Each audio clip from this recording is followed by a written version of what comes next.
Hey guys, welcome to episode 2 of Brick Tips. Thank you for the amazing response you guys gave for the first episode of the series, where I covered how to build in freeform. You can check out that video in the arc right above. In this episode, I'll be covering SNOT, which in the LEGO community stands for studs not on top. This is a really useful technique for giving your builds a lot of depth and interesting things to look at. There's also a lot of ways to build in SNOT, so I'll be showing all the different forms I could think of with these models. If I missed anything, feel free to let me know in a comment below, and let me know if there's anything else you want me to cover in a future episode. Without further ado, let's begin.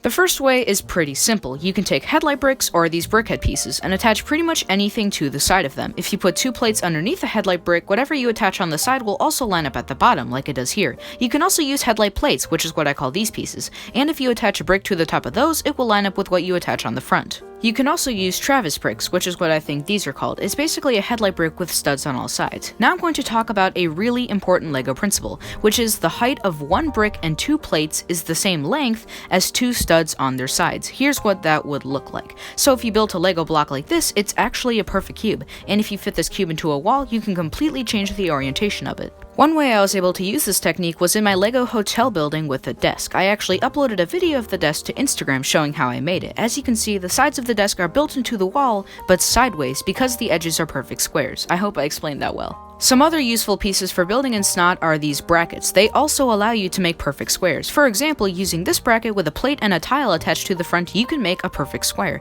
Using two smaller brackets on the top and bottom of a brick also connect together like this, which is pretty cool. You can also use a combination of these indented headlight bricks and bracket pieces for a nice effect. If you attach a plate to the sides of the headlight bricks, they'll line up with the bracket piece, and if you attach two more plates to that, they'll line up with the edge of the studs. I'm trying my best here to explain, guys, so I am so sorry if this does not make any sense. Hopefully the visuals help you out. Finally, the indented headlight bricks also connect up like this, giving you a lot of room to build off the contraption on a few different sides. I don't think I've ever used this one before in a build, but I still believe it's useful and you might be able to implement it in some way. Now let's move on from headlight bricks and bracket pieces to clip pieces. If you angle both of them so the studs face in the same direction and attach tiles, you'll get a 90-degree angle. And if you angle them so the studs don't face in the same direction, you can build up and down at the same time like this. You can also use clips to hold tiles. I'm not really sure what this piece is called, but here's what it looks like. If you attach two plates on the bottom and anything on top, it will line up and make an edge, which could lead to a ton of building possibilities. This next technique uses these tiles in the shape of an L. If you attach two of them facing each other with two studs of space in the middle, you can insert a 3-brick high piece in the center on its side.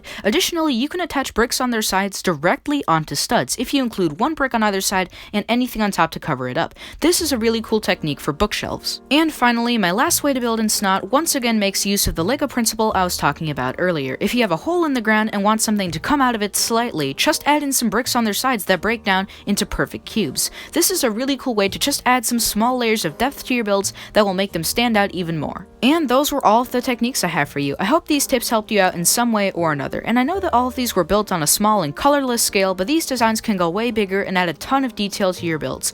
Also, make sure to take what you've seen from this video and expand on it. Experiment and come up with new and creative ways to build. That's all I have for you today. Thank you so much for watching, and I'll see you next time.